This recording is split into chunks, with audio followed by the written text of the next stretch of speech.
Hi everyone, welcome to our first day of this fortnight looking at the theme of freedom in John's Gospel, and we're going to be looking at particularly the idea of Passover these next 3 days.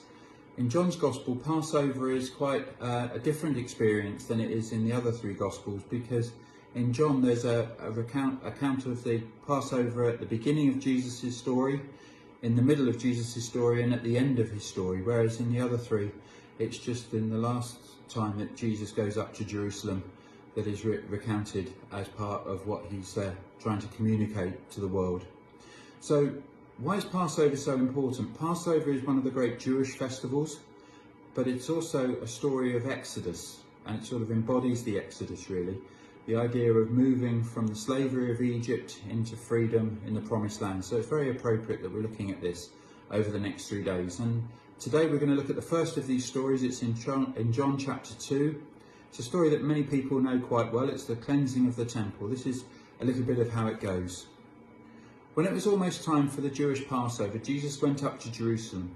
In the temple courts he found people selling cattle, sheep and doves, and others sitting at tables exchanging money. So he made a whip out of cords and drove all of them from the temple courts, both sheep and cattle. He scattered the coins of the money changers and overturned their tables. To those who sold doves he said, "Get these out of here. Stop turning my Father's house into a marketplace." His disciples remembered that it was written, "Zeal for my house will consume me." Well, the Jews then responded to him, "What sign can you show us to prove your authority to do all these things?" Jesus answered them, "Destroy this temple, and I will raise it again in 3 days." They replied, "It has taken 46 years to build this temple. How can you raise it again in 3 days?" But the temple he was speaking of was his body.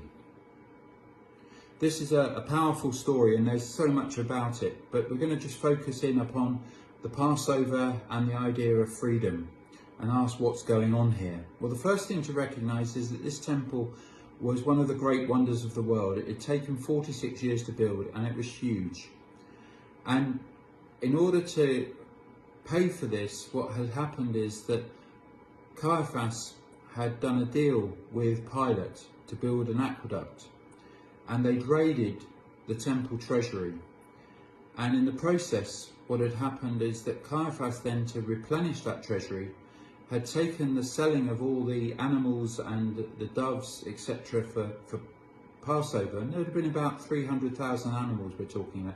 It was huge. He'd taken all that trade and everything else off the Mount of Olives, which is opposite Jerusalem, and brought everything in-house so that he could make more money in the temple courts. Is this why Jesus gets so upset? Well, over the years, of course, that has been one of the main reasons that people have said we shouldn't have markets and jumble sales and raffles even in churches. But there's something much bigger than this and deeper than this, I think, that is going on. And the clue for me, at least, is in that phrase, "Zeal for my house will consume me." The house, the temple, was in Jesus' day, as in many times since then, seen as a place of meeting between God and humanity, between heaven and earth. And it was this that was at the very heart of Jesus' understanding of our relationship with God. And for him, that meeting place, that experience of being with God, is the thing. And some people say, what is the thing? What is it all about? The thing is this meeting place in our hearts, in our homes, in our lives, between us and God. Now, some people would say, because of lockdown and everything like that, and the church building being physically closed, oh, well, I do God in the church building. I don't do God in my own home. What a travesty that is when we hear these words of Jesus, that zeal for that place of meeting, that time of meeting, and that can take place anywhere, is at the very heart of our faith. Not just knowing about Jesus, but actually spending time with Jesus. Maybe you're watching these blogs.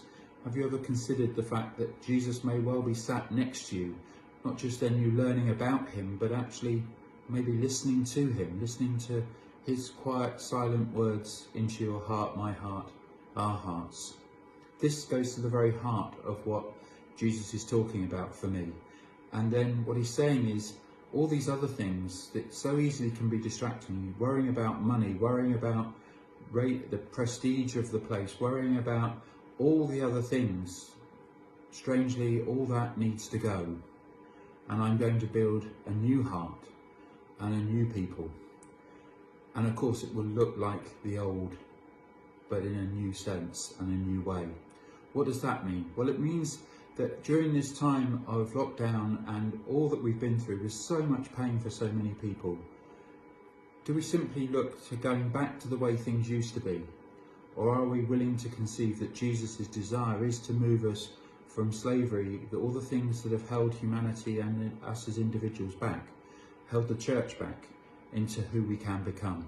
A new normal, a new life, a new world, a new freedom.